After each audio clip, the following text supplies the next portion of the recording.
नमस्कार दोस्तों, उम्मीद करता हूं कि आप सभी लोग सकुशल होंगे।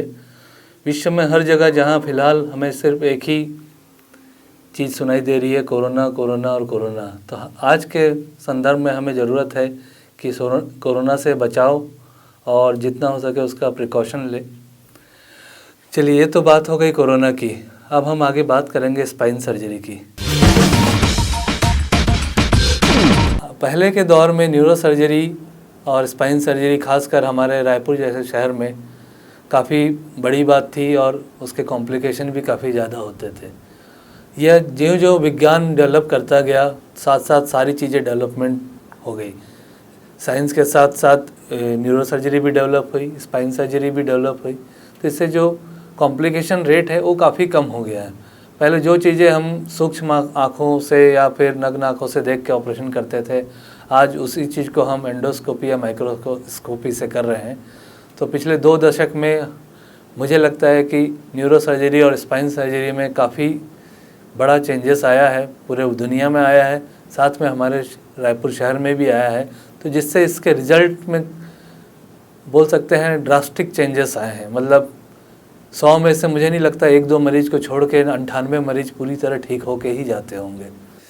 जी हाँ दोस्तों, स्पाइन सर्जरी एक तरीके से स्पाइन की सर्जरी होती है जो कि हर व्यक्ति को मालूम होना चाहिए कि कब हमारे स्पाइन को कैसे स्वस्थ रखने के लिए कि क्या करना चाहिए और क्या नहीं करना चाहिए। यह एक बहुत ही नाजुक हिस्सा होता है हमारे शरीर का, जिसके ऊपर हमारा पूरा जो है दारोमदार, शरीर का दारोमदार रहता है। जैसे कि अगर स्पाइन में अगर कोई भी चोट लग जाती है, स्पाइन में किसी तरह की बीमारी हो जाती है, तो मरीज़ चलने फिरने के लायक नहीं रहता है। इसके क्या क्या कारण हो सकते हैं जो स्पाइन में चोट लगे? पहला, एक तो दुर्घटना हो सकती है, जो स्पाइन की हड्डी है उसका इन्फेक्शन हो सकता है, ट्यूबरकुलोसिस हो सकता है जिसे तपेदिक बोलते हैं, बोन टीबी बोला जाता है, ये हो सकती है। और कभी कभी जन्मजात डिफेक्ट भी रहता है स्पाइन में। हर चीज़ का इलाज अलग अलग तरीके से अलग अलग स्टेज पे किया जाता है। इसके अलावा जो मुख्यतः आज के डेट में लाइफस्टाइल के कारण जो हो रही है डिस्क प्रॉब्लम मतलब साइटिका बोल सकते हैं, या कमर दर्द जो पैरों तक जाती हो, तो इसका भी इलाज आज के डेट में, चूँकि विज्ञान ने बहुत ज़्यादा तरक्की की है, तो आज दूरबीन से, माइक्रोस्कोप से इसका इलाज उपलब्ध है और हमारे रायपुर शहर में भी ये उपलब्ध है। तो अपन बात कर रहे हैं स्पाइन सर्जरी की। ये 2 तरीके से हो सकता है, एंडोस्कोपिक स्पाइन सर्जरी और microscopic spine surgery. Open spine surgery पुराने ज़माने में हुआ करती थी 70, 80 और 90 के दशक में। आज के डेट में कोई नहीं करता है ओपन स्पाइन सर्जरी। माइक्रोस्कोपिक जो सर्जरी होती है उसमें मरीज़ को पूरी तरीके से बेहोश किया जाता है और मरीज़ के पीठ में एक छोटा सा चीरा लगाकर माइक्रोस्कोप के द्वारा ऑपरेशन किया जाता है। और जो एंडोस्कोपी सर्जरी की बात हो रही है, जिसके लिए मुख्यतः मैं आप लोगों को यहाँ जानकारी देने आया हूँ, ये सर्जरी बिना किसी चीरे के, बिना किसी टाँके के हो जाती है और यह दूरबीन से होती है और एक लेज़र, RF लेज़र बोलते हैं, रेडियो फ्रिक्वेंसी लेज़र, उससे किया जाता है। तो और इसमें भर्ती होने की भी ज़रूरत नहीं है मरीज़ को बेहोश करने की ज़रूरत नहीं है और मरीज़ पूरे ऑपरेशन के दौरान होशो हवास में रहता है और अपने पैरों की स्थिति को हर सेकंड में जान सकता है कि उसके पैरों में दर्द कम हुआ, ज़्यादा हुआ, कोई तकलीफ़ तो नहीं हो रही है। तो एक तरीके से हम बोल सकते हैं कि इंट्रा ऑपरेटिव नर्व मॉनिटरिंग, जो मतलब ऑपरेशन के दौरान जो है नर्व की मॉनिटरिंग एक मशीन से की जाती है। मशीन से ना हो कि मरीज़ खुद ही अपनी नर्व की मॉनिटरिंग करता है कि हाँ। तो इससे ये चीज़ है कि किसी भी हाल में उसके पैरों के, जैसे कुछ लोग बोलते हैं कि हम ऑपरेशन कराएंगे तो लकवा हो जाएगा, पैर नहीं चलेगा, तो वो स्थिति कभी नहीं आ पाएगी क्योंकि मरीज़ पूरी तरह होश में होता है। वो अपने पैरों को हमेशा अंदाज़ा लगा सकता है, नहीं अभी दर्द बढ़ रहा है, कम हो रहा है, पैर में सूनापन बढ़ रहा है। तो इस ऑपरेशन का ये फ़ायदा है। यह ऑपरेशन हम ऐसे मरीजों में भी कर सकते हैं जिनको कि हम बेहोश नहीं कर सकते, जैसे जो हाई रिस्क पेशेंट होते हैं, जिनका हार्ट पंपिंग ज़्यादा नहीं करता है, 5%, 10% या 20% इजेक्शन फ्रैक्शन होता है, मतलब हार्ट की पंपिंग की रेट बहुत कम होती है।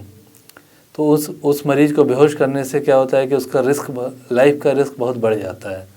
तो वो रिस्क यहाँ पे नहीं है, क्योंकि हम बिना बेहोश किए ऑपरेशन कर रहे हैं। कोई पेशेंट है, बहुत उम्र दराज है, हमको लगता है कि इनको अगर बेहोश करेंगे तो होश में लाना मुश्किल है, तो ऐसे पेशेंट को भी हम आराम से ऑपरेशन कर सकते हैं। इस ऑपरेशन में मरीज़ को अस्पताल में भर्ती होने की ज़रूरत नहीं है। सुबह आए, ऑपरेशन कराएं, शाम तक छुट्टी। तो ये इसीलिए इसे डे केयर प्रोसीजर कहा गया है। और दूसरे तीसरे दिन से ही मरीज़ अपने रूटीन काम वो कर सकते हैं। बस इसमें एक ही चीज़ का ध्यान रखना है, ऑपरेशन के बाद 1 महीने तक भारी वज़न नहीं उठाना है और कमर में झटके नहीं लगने चाहिए, या गाड़ी का जर्क हो, या फिर कहीं किसी जगह भीड़ भाड़ वाली जगह पे चले गए जहाँ पे टकराने का डर हो, तो 1 महीने तक हमको इसके सावधानी बरतनी चाहिए। हम अब बात करते हैं कि किन मरीजों को इस ऑपरेशन की ज़रूरत पड़ती है, जो दूरबीन से ऑपरेशन की बात कर रहे हैं हम। यूँ तो 100 में से 90 मरीजों को ऑपरेशन की ज़रूरत नहीं होती है, सिर्फ दवाइयों से या इंजेक्शन से ही वो ठीक हो जाते हैं। जो बाकी जो 10% मरीज़ बचे हैं, उनमें ही ऑपरेशन की ज़रूरत होती है। अगर बहुत सीवियर दर्द हो, जो कमर से उठ के पैरों तक नीचे तक जाए, इतना दर्द हो कि वो पैर रख भी ना पाए, चल भी ना पाए, और पैर में झुनझुनी और कमजोरी आने लगे, तो ऐसे मरीज को ही हमें ऑपरेशन की ज़रूरत पड़ती है। बाकी किसी मरीज़ को ऑपरेशन की ज़रूरत नहीं होती है। तो ये एक मिथ है कि स्पाइन सर्जरी सबको ज़रूरत होती है। सिर्फ ये मान के चलिए कि 90% लोग सिर्फ दवाइयाँ और इंजेक्शन से ही ठीक हो जाते हैं। सिर्फ 5 से 10% लोगों के ही ऑपरेशन की ज़रूरत होती है।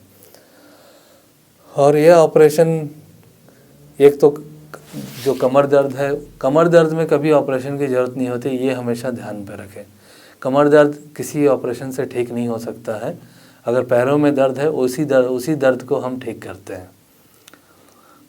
दूसरा ये कि इस ऑपरेशन के बाद, जैसे कि मैंने अभी सारी चीज़ें बताई आपको, क्या क्या सावधानी रखनी है। अब इस ऑपरेशन में खर्च कितना आएगा, यह है सबसे महत्वपूर्ण बात भी है। मरीज़ को अपना पॉकेट या जेब को भी देखना होता है और अपने मर्ज को भी देखना होता है। अमूमन इसमें 1 से 1.5 लाख रुपए का खर्च आता है, पर यह इस पे निर्भर करता है कि मरीज़ की बीमारी कितनी कॉम्प्लिकेटेड है, उसको कितने हाई रिस्क चीज़ें हैं, blood pressure, diabetes, heart problem है, मरीज़ कितने दिन अस्पताल में रुकता है, इस पे भी निर्भर करता है। और मरीज़ ऑपरेशन के बाद कैसा रिकवरी हो रहा है, इस पे भी निर्भर करता है खर्च। अगर हम माने कि ये एक यंग पेशेंट हमारे पास 40 साल का आता है, जिसको कोई तकलीफ़ नहीं है, तो 80 से 90 हज़ार में उसका पूरा का पूरा ऑपरेशन हो जाता है, इंक्लूडिंग मेडिसिन, और उस दिन उसकी छुट्टी भी हो जाती है। ये एंडोस्कोपी की बात हो रही है।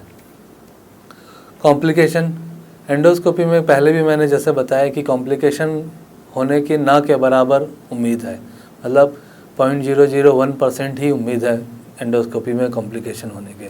हाँ, माइक्रोस्कोपी से जब ऑपरेशन करते हैं तो उसमें जो है इन्फेक्शन वगैरह, वुंड इन्फेक्शन और कभी रूट इंजरी, ये सब होने के चांसेस रहते हैं। ये थी स्पाइन सर्जरी के बारे में बातें। मुझे लगता है आप लोगों को काफ़ी जानकारी मिल गई होगी। तो इसके बारे में हम यहीं पे समाप्त करते हैं, इस विषय के बारे में। आगे हम जानकारी देते रहेंगे दूसरे न्यूरो सर्जरी और स्पाइन के विषयों के बारे में। धन्यवाद दोस्तों।